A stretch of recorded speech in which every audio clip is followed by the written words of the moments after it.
Hello, everyone, and welcome back to the Royal Rumble reviews. I'm Brett Mix.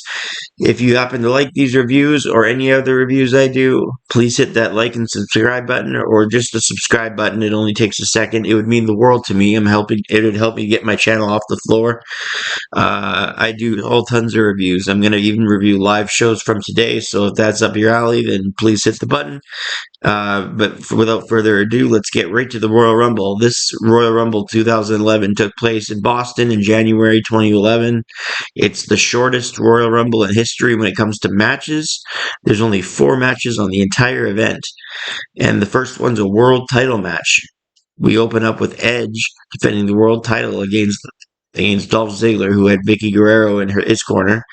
Vicky used to be in Edge's corner, but now she's in Dolph's. Even Kelly got involved in this match. It was a pretty wild one.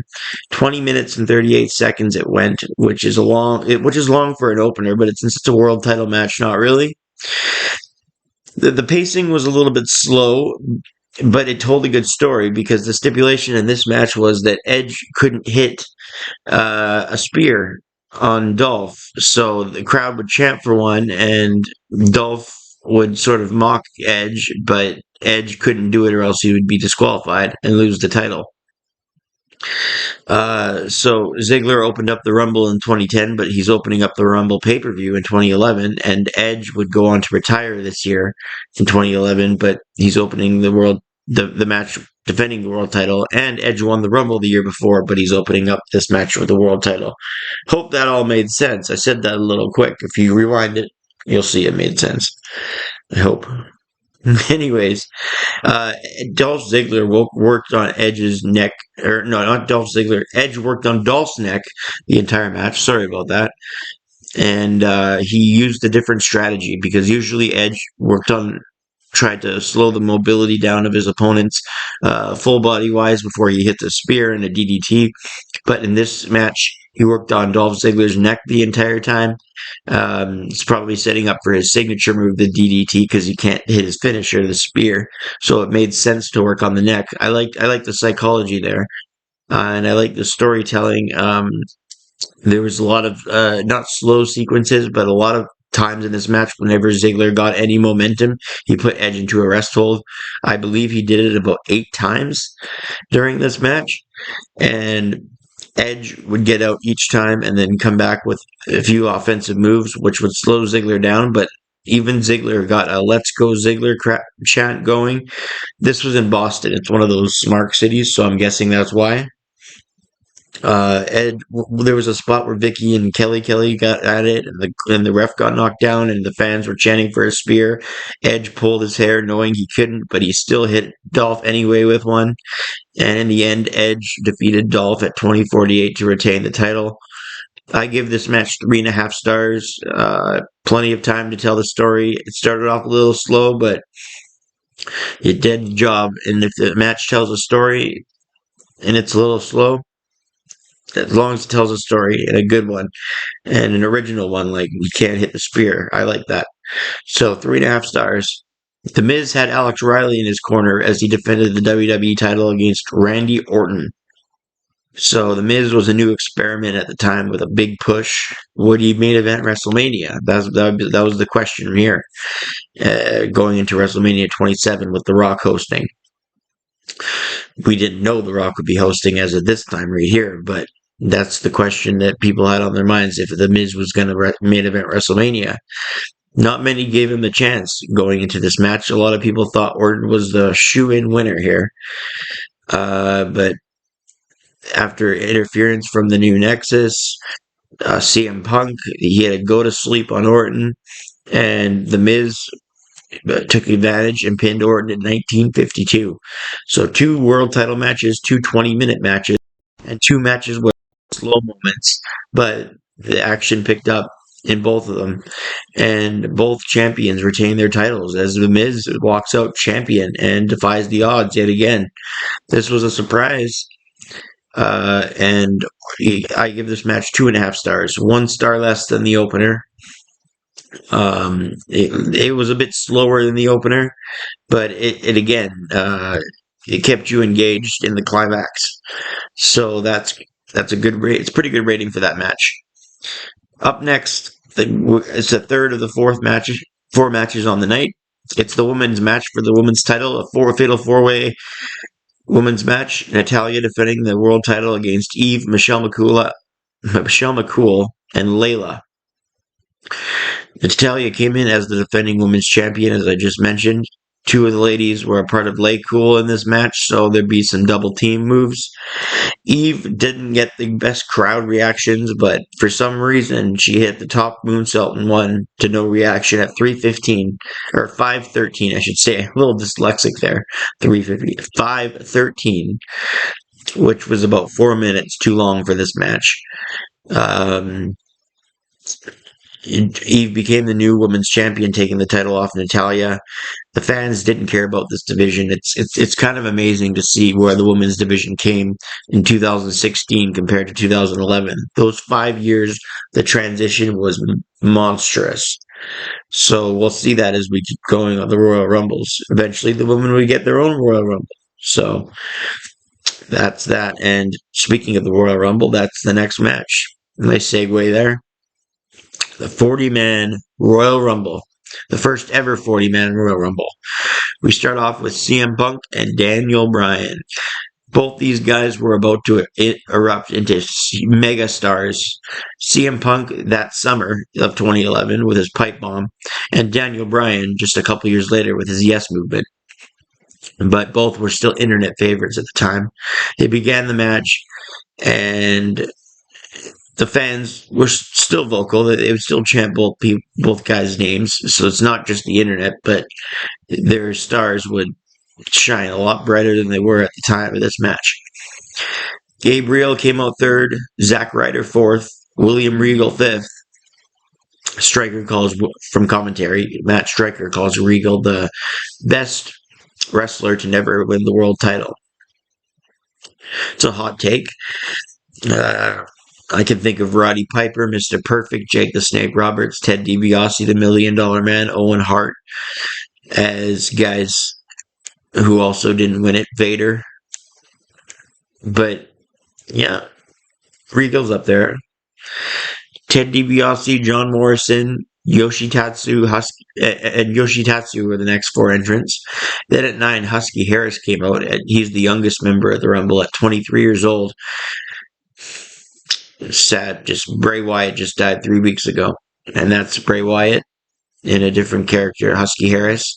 I'll continue my deceased wrestler, not reviews, but in memory of, I just did the Lanny Poffo was the first installment of that. We'll get to Bray Wyatt.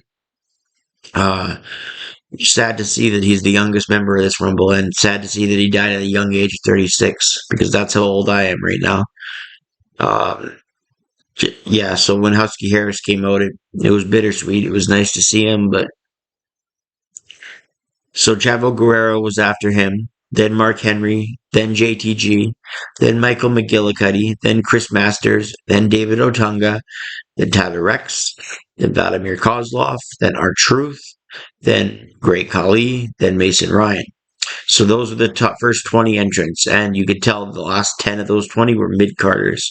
So no, the star power wasn't very good, but the Rumble, as it began to fill up, it began to clear out now, because out next was Booker T, a returning Booker T for the first time in half a decade came out, and then the crowd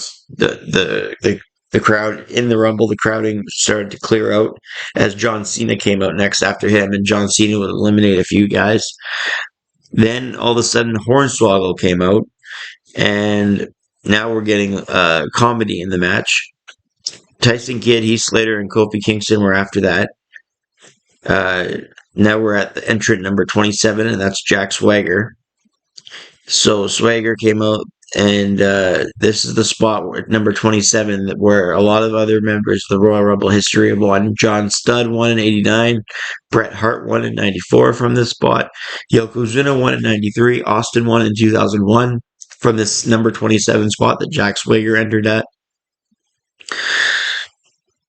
Kofi and Cena were the two guys in the ring with Hornswoggle at the time, and Kofi Kingston used Hornswoggle as a stepping stone when he almost was eliminated and walked back into the ring in an amazing spot. I forgot to mention earlier in the Rumble, John Morrison used the barricade for an amazing spot where his feet didn't touch the ropes and his athleticism was shown. It was just unreal. The Kofi Kingston thing there reminded me of that. And it wouldn't be the first time Kofi Kingston did this. Rey Mysterio came out next. Um, Mysterio did some damage to Swagger and he was eliminated. Coming out at number 30 is Wade Barrett, a dark horse here, the leader of the old Nexus, the core. Now we get in the ring. We got Barrett, Cena, Mysterio, Kingston, and Sheamus are all the guys that are in the ring. Out next at 31, the first ever 31st entrant into a Rumble match is Dolph Ziggler. He is the second person to ever lose a world title match and then join the Royal Rumble in the pay-per-view's history, as Kurt Angle did it back in 2005 during his triple threat match with JBL and Kurt Angle. So Ziggler did that here in 2011, even though he lost the match to Edge to open the pay-per-view. And then out next is Kevin Nash, but as Diesel, and Matt Striker on commentary goes, "Holy shit!" And a lot of people, the fans chanted Diesel. WWE poll even asked who were you most excited to see, and Diesel had 97% of the vote, even over a returning Booker T. And a lot of people enjoyed Booker T, but Diesel was the favorite. Real Green Drew McIntyre came out next. A Let's Go Diesel chant started. A 619 from Ray to Diesel. Another Let's Go Diesel chant started as McIntyre and Sheamus went to work on each other. Interesting because McIntyre and Sheamus have that history in recent years. Alex Riley came out next. The Big Show at 35.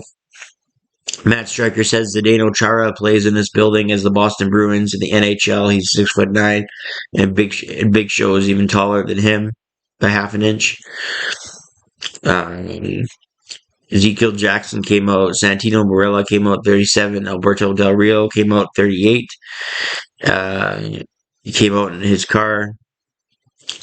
Orton came out in 39, and Kane came out at 40. Some fans were a little bit disappointed that Kane came out at 40, but that's what happens when you give a surprise in the Royal Rumble every year. Fans are going to expect surprises. So this being the first 40-man Rumble match, I would think that the crowd thought maybe there'd be another surprise in there, but not happening. Fans thought Kane maybe could win his first Rumble since he came out at 40. The final four were Wade, Barrett, Alberto Del Rio, Cena, and Orton. Kane got eliminated earlier up here by, first of all, he eliminated Ezekiel Jackson by ducking his charge. And Mysterio with a high boot, but Kane got lifted up. Mysterio eliminated Kane with a Hurricane Rana, and then Mysterio was knocked off the apron by Barrett. So Wade Barrett, Alberto Del Rio, Cena, and Orton were the final four. That's how that came to be. Apologize for saying the final four before I told you how Kane got eliminated. So this was a really good match with great pacing. The Rumble, certain parts of the Rumble match, the crowd was dead, but hey, it's a 40-man Royal Rumble match with, 90-second intervals? It's going to get slow in some spots, but I thought the pacing was actually pretty excellent for how many men were in this match and for how many mid-carders came out in the middle. You would think those would be the dog days, so to speak, of the Rumble match, but no, they kept up entertaining spots throughout.